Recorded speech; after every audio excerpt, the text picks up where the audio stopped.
ভালোবাসা দিবসের এক পার্টিতে আরিয়া নামের এই মেয়েটাকে গণধর্ষণ করে তারই স্কুলের 4 জন স্টুডেন্ট। সেই যাত্রায় আরিয়া প্রাণে বেঁচে যায় আর সে নিজের মুখে তার স্টেটমেন্ট দেয় যে কে কে তার এই অবস্থা করেছে। কিন্তু টাকা আর আইনের মারপ্যাচে ওই ছেলেরা দিব্যি ছাড়া পেয়ে যায় এই কেস থেকে। এখন আইন আর অবিচার এসব কিছু দেখে আরিয়ার মা আর নিজেকে ধরে রাখতে পারে না। তাই তো সে এমন এক ভয়ঙ্কর প্রতিশোধের খেলায় মেতে ওঠে যা পুরো কল্পনার বাহিরে। মুভির এন্ডিংটা যে এমন হতে পারে তা তুমি আগে ধরতে পারবে না। তাই চলো আর প্যাচাল না বাড়িয়ে শুরু করি 2017 সালে মুক্তি পাওয়া মুভি মমের এক্সপ্লেনেশন। মুভির শুরুতেই আমরা দেবিকা নামের একজন স্কুল শিক্ষিকাকে দেখতে পাই। দেবিকা 10 ক্লাসের স্টুডেন্টদের বায়োলজি পড়াতো। একই ক্লাসে দেবিকার মেয়ে আরিয়াও পড়াশোনা করে।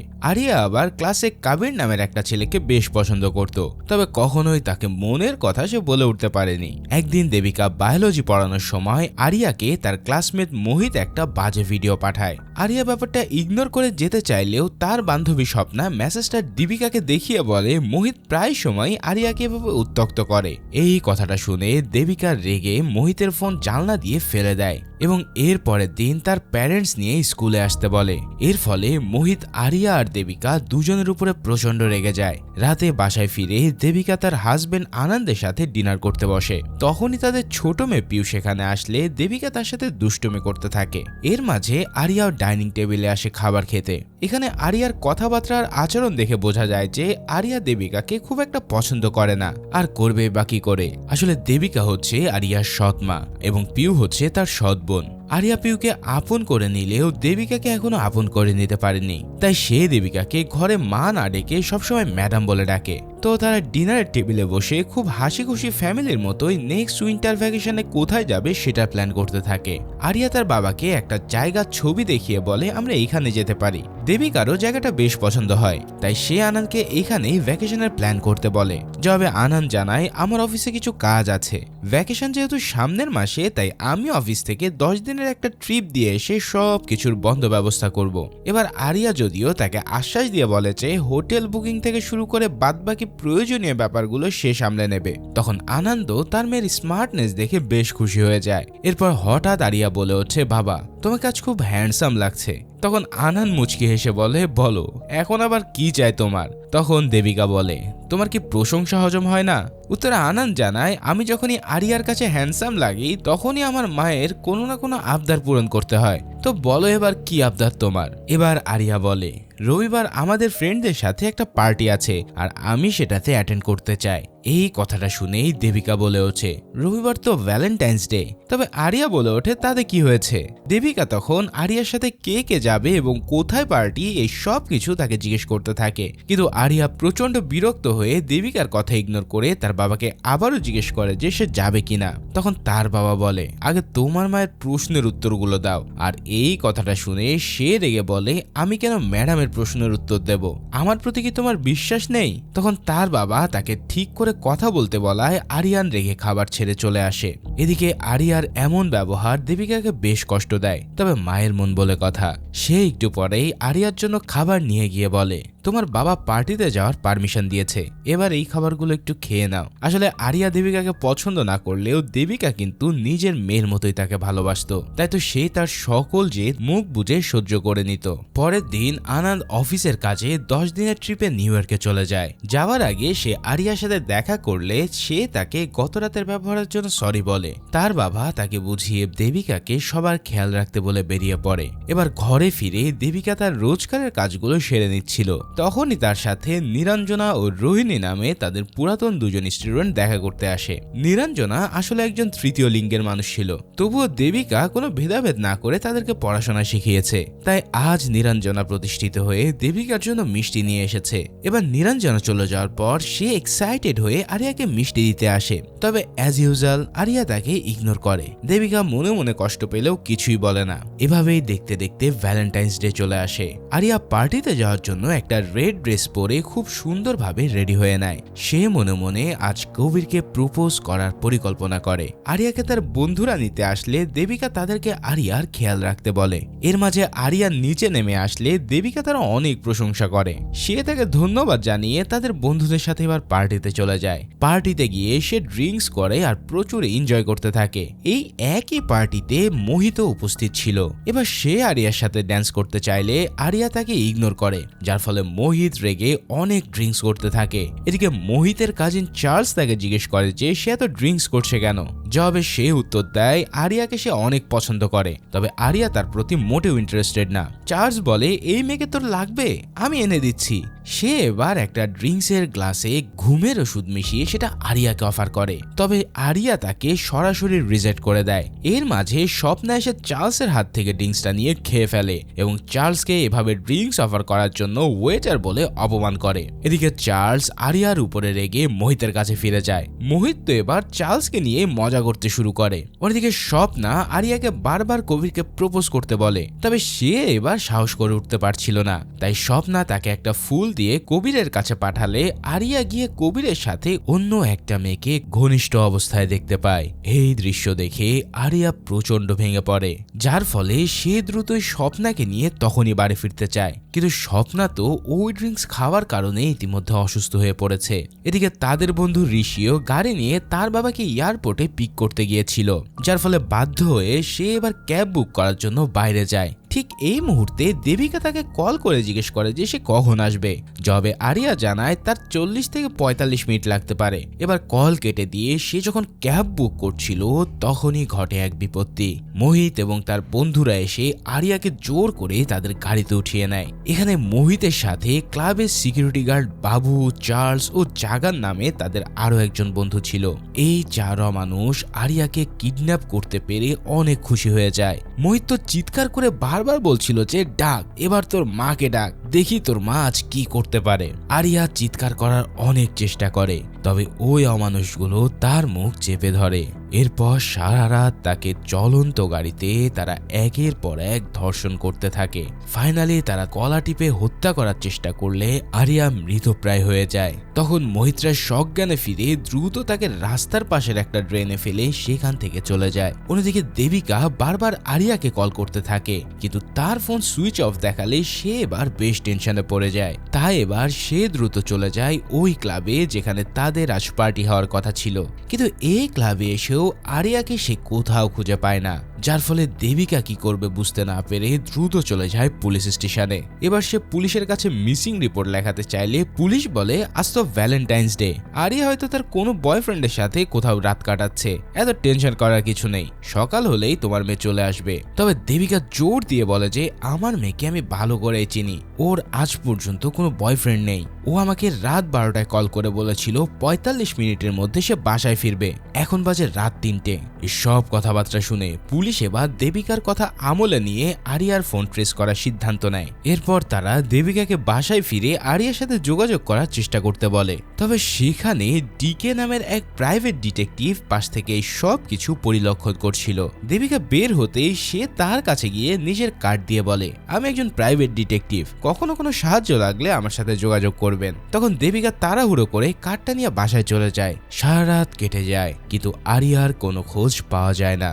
এভাবেই সকালে একজন লোক জগিং করতে গিয়ে ড্রেনে আরিয়াকে আবিষ্কার করে। তাকে দেখে পুলিশকে দ্রুত কল দিলে পুলিশ এসে আরিয়াকে উদ্ধার করে হসপিটালে ভর্তি করে দেয়। তবে আরিয়ার অবস্থা এতই বেশি ক্রিটিক্যাল ছিল যে তাকে আইসিইউতে শিফট করা লাগে। এই খবর পেয়ে দেবিকা হসপিটালে এসে নিজের মেয়ের এমন অবস্থা দেখে কান্নায় ভেঙে পড়ে, কিন্তু সে আরো বেশি ট্রমাটাইজ হয়ে যায় যখন সে জানতে পারে তার ফুলের মতো মেয়েকে গ্যাংরেপ করা হয়েছে। দেবিকা হসপিটালে বসে চিৎকার করে কাঁদতে থাকে। অন্যদিকে আরিয়ার খবরটা কিছু সময়ের মধ্যেই মিডিয়াতে ছড়িয়ে যায়, আর এরপর উপর মহল থেকে এই কেস সলভ করার চাপ আসে। ম্যাথিউ ফ্রান্সিস নামের এক অভিজ্ঞ পুলিশ অফিসার এই কেস সলভ করার দায়িত্ব পেয়ে সাথে সাথে হসপিটালে চলে যায়। সে দেবিকাকে সান্ত্বনা দিয়ে আরিয়ার ব্যাপারে টুকটাক ইনফরমেশন জেনে নেয়। ম্যাথিউ তাকে বলে আরিয়া সুস্থ হলে যেন সাথে সাথে তাদের জানানো হয়, কারণ এই কেসের সবচেয়ে গুরুত্বপূর্ণ হচ্ছে আরিয়ার স্টেটমেন্ট। এর মাঝে টিভিতে নিউজ দেখে আনান কল করলে দেবিকা কাঁদতে কাঁদতে তাকে দ্রুত ফিরে আসতে বলে। এভাবে পার হয়ে যায় কয়েকটা দিন। দেবিকা দিনরাত তার মেয়ের সেবা করে তাকে কিছুটা সুস্থ করে তোলে। এরপর আরিয়া সুস্থ হয়ে গেলে সবার প্রথমে দেবিকাকে তার কাছ থেকে চলে যেতে বলে। এমন অপমানে দেবিকা কষ্ট পেলেও সে আরিয়ার সেবা করা থামায় না। এর মাঝে আনান চলে আসলে তার মনও ভেঙে খান খান হয়ে যায়। এর কিছুদিন পর আরিয়া একটু সুস্থ হয়ে উঠলে সে পুলিশের কাছে স্টেটমেন্ট দিতে থাকে। তার স্টেটমেন্টের ভিত্তিতে পুলিশ মোহিত, চার্লস, বাবু এবং জাগানকে গ্রেফতার করে নেয়। এবার কেসটা কোর্টে উঠলে আরিয়ার স্টেটমেন্ট ও সেদিন রাতের গাড়ির সিসিটিভি ফুটেজের ভিত্তিতে আদালত যখন অপরাধীদেরকে দোষী সাব্যস্ত করতেই যাবে, তখনই মোহিতের পক্ষের উকিল বলে সেদিন রাতের রিপোর্ট অনুযায়ী আরিয়ার শরীরে অতিরিক্ত মাত্রায় অ্যালকোহল পাওয়া গেছে, যার ফলে নেশাগ্রস্ত অবস্থায় সে ভুলভাল দেখতেই পারে। তাই তার স্টেটমেন্ট নেওয়া এখন ঠিক হবে না। তাছাড়াও মোহিতরা সেদিন রাতে পার্টিতেই ছিল, কেননা চার্লসের ফোন লোকেশন সেটাই বলছে। আর সিসিটিভি ক্যামেরায় যেই গাড়ি দেখা গিয়েছে সেটা নিয়ে যোগান ফার্ম হাউসে গিয়েছিল। এবার মোহিত অভিনয় করে বলে আমি তো আরিয়াকে ভালোবাসতাম, কিন্তু দেবিকা ম্যাম সেটা পছন্দ করতো না বলে আমাকে ফাঁসাতে চাইছে। এই সব প্রমাণ মুহূর্তের মধ্যেই আরিয়ার বিপক্ষে চলে যায়। আর আরিয়ার উকিল আদালতে তার শরীর থেকে পাওয়া সিমেন স্যাম্পলের সাথে ওই চারজনের ডিএনএ স্যাম্পল ম্যাচ করে দেখাতে বলে। তবে আরিয়ার শরীর থেকে 72 ঘন্টা পর সিমেন কালেক্ট করা হয়েছিল বলে এই টেস্টের রেজাল্ট নেগেটিভ আসে। সবকিছু সবার চোখের সামনে থাকার পরেও উপযুক্ত প্রমাণের অভাবে আদালত আসামিদের মুক্ত ঘোষণা করে। আনন্দ রেগে গিয়ে আদালতে বসে মোহিতদেরকে মারতে যায়, যার ফলে পুলিশ এবার তাকেই গ্রেফতার করে নেয়। দেবিকা এই সব কিছুতে একদম ভেঙে পড়েছিল, তবে সে নিজেকে সামলে আনন্দকে থানা থেকে ছাড়িয়ে আনে। এদিকে পুলিশ অফিসার ম্যাথিউ নিজেও আদালতের এই রায়ের সন্তুষ্ট ছিল না। সে দেবিকাকে কিছু করতে না পারার জন্য সরি বলে। জবাবে দেবিকা জানায় আমার এই আইনের উপর আজ থেকে ভরসা উঠে গেল, এখন আমি আর কিছুই পরোয়া করি না। ফেরার সময় আনন্দকে হঠাৎ দেবিকার বোন ইন্দু কল করে বলে আরিয়া টিভিতে এই রায় দেখে নিজের রুম লক করে দিয়েছে। এই কথা শুনতে পেয়ে তারা দ্রুত বাসায় ফিরে তাকে অনেক ডাকাডাকি করতে থাকে, কিন্তু তবুও সে দরজা না খুললে শেষ মুহূর্তে তাদের দরজা ভেঙে ফেলতে হয়। আর এখানে গিয়ে দেখা যায় আরিয়া এক কোণে চুপচাপ বসে আছে। দেবিকা দৌড়ে তার কাছে যেতে চাইলে সে চিৎকার করে উঠে বলে ওরা সেদিন কি বলেছিল জানো? ওরা বলেছিল তোর মাকে এখন ডাক, দেখি তোর মা বাঁচাতে আসে কিনা। এই কথা শুনে দেবিকার পুরো পৃথিবীটাই যেন ওলট পালট হয়ে যায়। আজ তাদের তিনজনের জীবন একটা নরক হয়ে উঠেছে, কিন্তু তারপরেও সবাই নিজের স্বাভাবিক জীবনে ফিরে আসার চেষ্টা করছিল। কিছুদিন পর দেবিকা স্কুলে গেলে দেখা যায় মোহিত এখনো হাসি খুশি ভাবে স্কুলে আসছে। সে প্রিন্সিপালের কাছে জিজ্ঞেস করে মোহিতকে কেন এখনো বহিষ্কার করা হয়নি, কিন্তু প্রিন্সিপাল জানায় আইন অনুযায়ী মোহিত নির্দোষ, তাই আমাদের আর কিছুই করার নেই। যার ফলে সে রেগে দ্রুত প্রিন্সিপালের রুম থেকে বের হতে মোহিত এক শয়তানি হাসি দিয়ে তাকে গুড মর্নিং জানায়। নিজের মেয়ের অন্যায়কারী এভাবে হাসি খুশি ভাবে ঘুরে বেড়াবে এইটা দেবিকা যেন কিছুতে মানতে পারছিল না। তাই তো মোহিত স্কুল থেকে বের হতেই এবার সে একটা প্ল্যান করে বসে। সে তার গাড়ি নিয়ে দ্রুত মোহিতের পিছু করতে থাকে।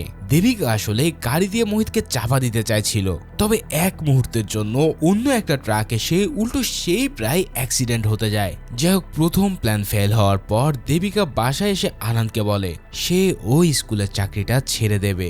আনন্দ এর কারণ জিজ্ঞেস করলে দেবিকা তাকে জানায় মোহিত এখনো ওই স্কুলে আছে আর তার পক্ষে সেখানে চাকরি করা কোনোভাবেই সম্ভব নয়। এভাবেই বেশ কিছুদিন কেটে যায়, তবে দেবিকার মন থেকে প্রতিশোধের আগুন যেন কিছুতেই নিভছিল না। হঠাৎ তার একদিন সেই প্রাইভেট ডিটেকটিভ ডিকের কথা মনে পড়ে যায়। দেবিকা এবার ডিকের চেম্বারে গিয়েও আবারও ফিরে আসতে চায়, কারণ তার মনে হচ্ছিল ডিকের মতন এমন ভোলাভালা এক লোক তাকে সাহায্য করতে পারবে না। তবে ডিকে তাকে জানায় আমি আপনার কেস সম্পর্কে ভালো করেই জানি, আমারও আপনার মতো একটা মেয়ে আছে, আপনি শুধু একবার আমার উপর ভরসা করে দেখুন, কথা দিচ্ছি সবকিছু আমি গোপন রাখবো। এবার দেবিকা বলে আমার কিছু ইনফরমেশন লাগবে, তখন ডিকে জানায় কোনো ব্যাপার না, সব ইনফরমেশন দেব, তবে আজকের পর থেকে আপনি আমার সাথে কখনো সরাসরি যোগাযোগ করবেন না, যখন যে ইনফরমেশন দরকার আমি আপনার কাছেই পৌঁছে দেব।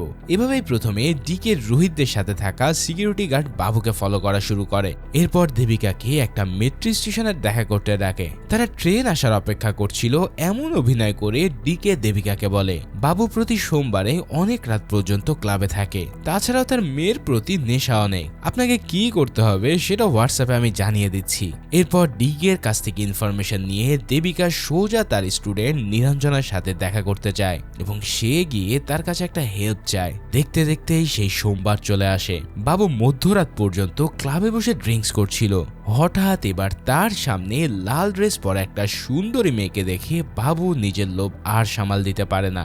এবার সে ওই মেয়েটার দিকে এগিয়ে যেতে নিরঞ্জনা ও রোহিণী মিলে তাকে কিডন্যাপ করে নেয়। এভাবে 4 দিন পর বাবু জ্ঞান ফিরলে দেখা যায় সে নিজের ঘরের সামনে পড়ে আছে। কিন্তু বাবু ঘরে ঢুকতেই তার ওয়াইফ 4 দিন ধরে বাসায় না আসার জন্য চিৎকার চেঁচামেচি করতে থাকে। কিন্তু বাবু তার ওয়াইফকে এড়িয়ে সোজা ওয়াশরুমে যায় ফ্রেশ হতে। আর এবার সে এমন কিছু দেখে যা দেখে সে ভয়ে চিৎকার করে ওঠে। আসলে তারা সবাই মিলে বাবুর পুরুষাঙ্গই কেটে নিয়েছিল। এরপর বাবু প্যানিকড হয়ে ওয়াশরুমে পড়ে গিয়ে তার মাথায় আঘাত পেয়ে সেখানেই মারা যায়। এই খবরটা টিভিতে আসলে আরিয়া এই নিউজ দেখে মনে মনে স্বস্তি বোধ করে।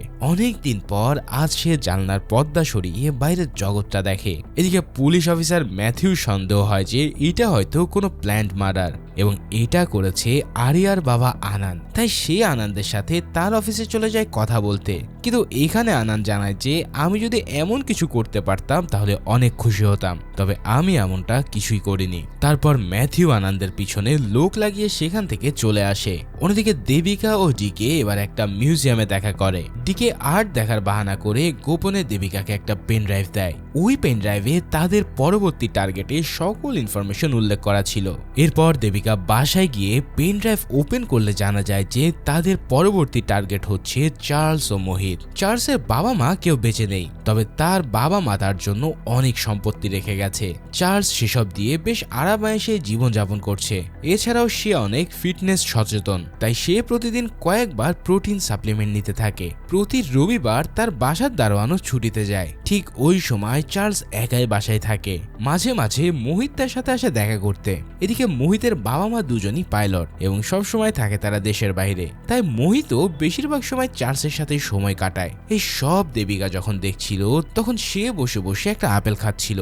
হঠাৎ একটা আপেলের দানাতে কামড় পড়লে তার মাথায় একটা দুর্দান্ত প্ল্যান আসে। কেননা দেবিকা জানতো যে আপেলের দানাতে স্বল্প মাত্রার সায়ানাইড থাকে, তবে আপেলের বীজ যদি বেশি পরিমাণ হয় তাহলে সায়ানাইডের পরিমাণও বেড়ে যাবে আর এরপর সেটা রূপান্তরিত হবে বিষে। এবার এই বিষ একজন সুস্থ সবল মানুষকে মুহূর্তেই মেরে ফেলতে পারে। তাই সে এবার অনেকগুলো আপেল কিনে তার দানাগুলো বের করে নেয়। এরপর সেটাকে গুঁড়ো করে সে সোজা চলে যায় চার্লসের বাড়ির সামনে। সেদিন রবিবার ছিল বলে চার্লসের দারোয়ান ছুটিতে গিয়েছিল, আর অন্যদিকে চার্লস আজ নিজের বাসাতেও ছিল না।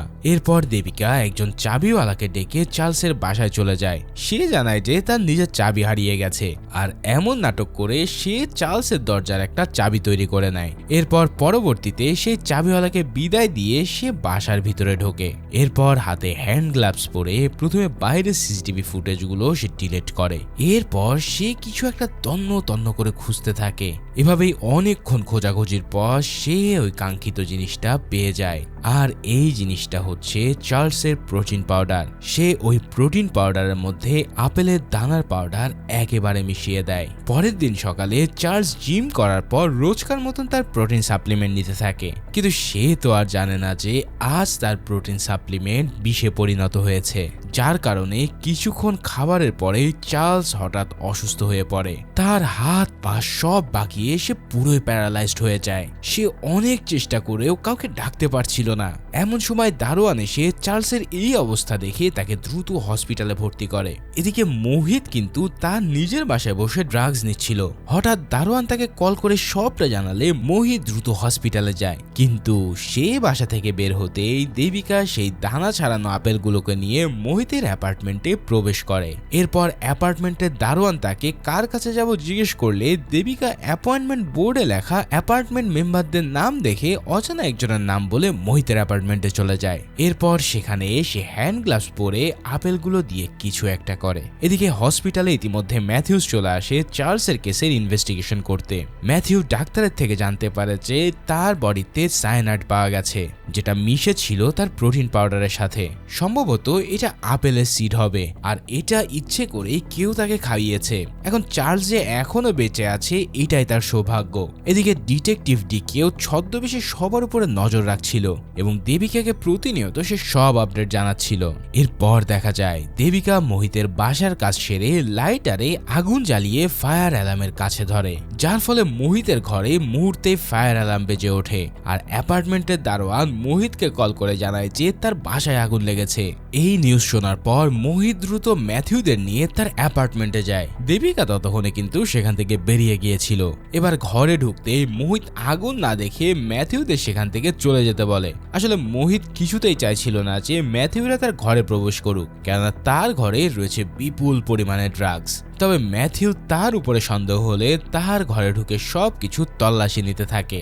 এরপর হঠাৎ মোহিতের ডাস্টবিনে অনেকগুলো কাটা আপেল দেখে ম্যাথিউর সন্দেহ আরো বেড়ে যায়। সে সেখান থেকে সেই অ্যাপেল সিডের গুঁড়ো করা কৌটাটাও খুঁজে পায়। মুহূর্তেই ম্যাথিউ মোহিতের ল্যাপটপ চেক করে দেখে যে সে আগের দিন রাতে গুগলে সার্চ করছিল যে কিভাবে অ্যাপেল থেকে সায়ানাইড তৈরি করা যায়। এবার আমরা ফ্ল্যাশব্যাকের সিনে দেখতে পাই যে দেবিকায় মোহিতের ল্যাপটপের টাইম চেঞ্জ করে একটা সার্চ করেছিল, আর এই সব কিছু তার সেটআপমেন্ট। যাই হোক, সিন প্রেজেন্টে আসলে এই সব দেখে ম্যাথিউ কনফার্ম হয়ে যায় যে চার্লসের এমন অবস্থার পিছনে মোহিতেরই হাত রয়েছে। তাই সে তৎক্ষণাৎ মোহিতকে গ্রেফতার করে। তবে যাওয়ার আগে সে মোহিতের বাসায় একটা চশমা খুঁজে পায়, আর এই চশমা দেখেই তো তোমরা বুঝতে পারছো যে এটা হচ্ছে দেবিকার চশমা।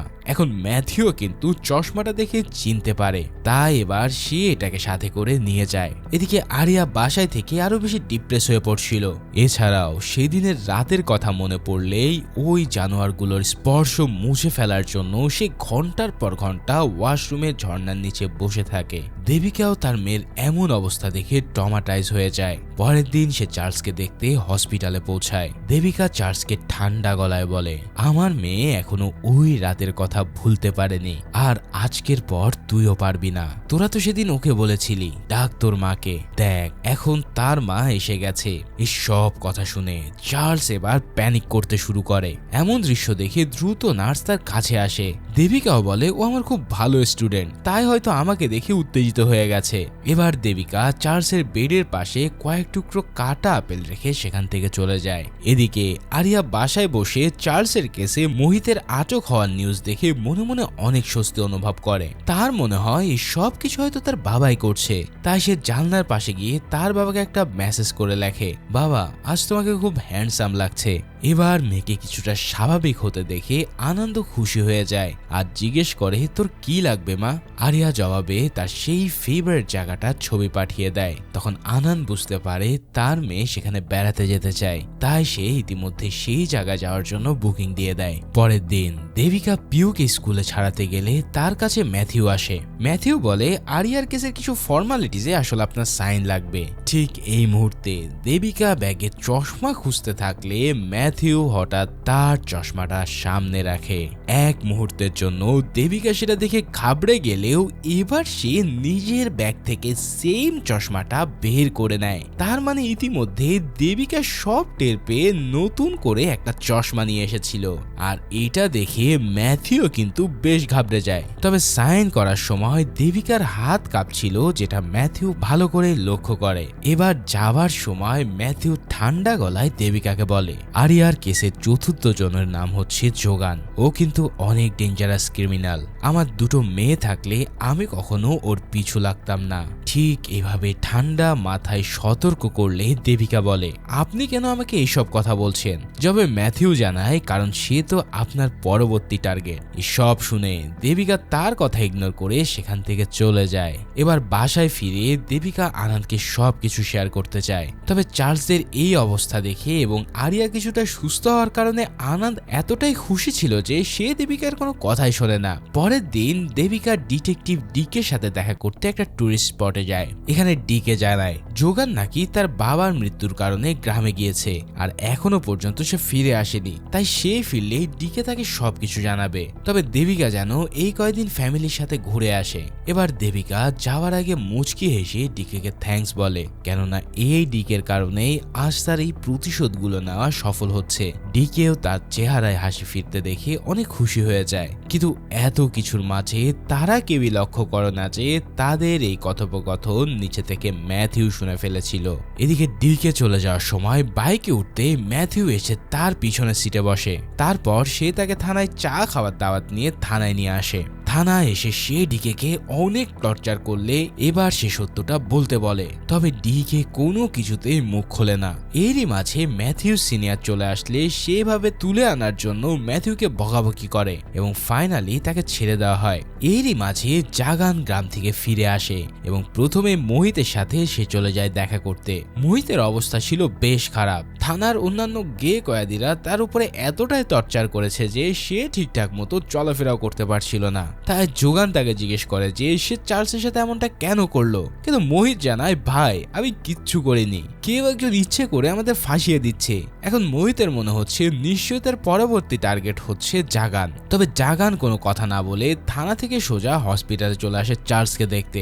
এবার চার্লসের এমন অবস্থা দেখে সে বলে যে তোর সাথে এমন করেছে আমি তাকে কিছুতেই ছাড়বো না, আমাকে শুধু একটা হিন্টস দে যে এই কাজ কে করেছে। তখন চার্লস অনেক কষ্টে তার মুখ থেকে ম শব্দটা উচ্চারণ করে। এখন জাগান ভাবে হয়তো সে মোহিতের নাম বলতে চাইছে, তবে চার্লস মাথা নাড়িয়ে জানায় মোহিত নয়। সে অনেক চেষ্টার পর এবার মুখ থেকে মম শব্দটা বের করে। তখন জাগান বলে কার মা? ওই মেয়ের মা। যবে চার্লস মাথা নাড়িয়ে হ্যাঁ জানিয়ে উত্তেজিত হয়ে পড়লে তার সেখানে হার্ট অ্যাটাক হয় আর ফাইনালি চার্লসেরও ভবলীলা সাঙ্গ হয়ে পড়ে। সেই রাতে জাগান দেবিকার বাড়িতে যায় তাকে মেরে ফেলার জন্য, কেননা সে ইতিমধ্যে বুঝে গেছে যে তার মমি এই সব কিছুর পিছনে। কিন্তু সে সেখানে গিয়ে জানতে পারে যে দেবিকারা কোথাও ঘুরতে গেছে। এদিকে ডিকে সর্বদা জাগানের উপরে নজর রাখছিল।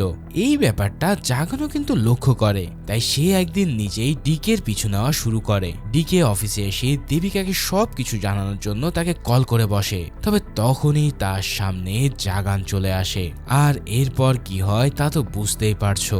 জাগান ডিকেকে নির্মম ভাবে মেরে তার ফোন থেকে লাস্ট নাম্বারে কল দেয় আর এই কল সোজা চলে যায় দেবিকার কাছে। তখন জাগান বলে দেবিকা জি আছে। দেবিকারা তখন বাইরে ঘুরছিল, তাই কটেজের কেয়ারটেকার কল ধরলে জাগানকে দেবিকাদের লোকেশন সম্পর্কে সেই কেয়ারটেকার জানিয়ে দেয়। অন্যদিকে দেবিকারা তাদের পছন্দের জায়গায় খুব সুন্দর সময় পার করছিল।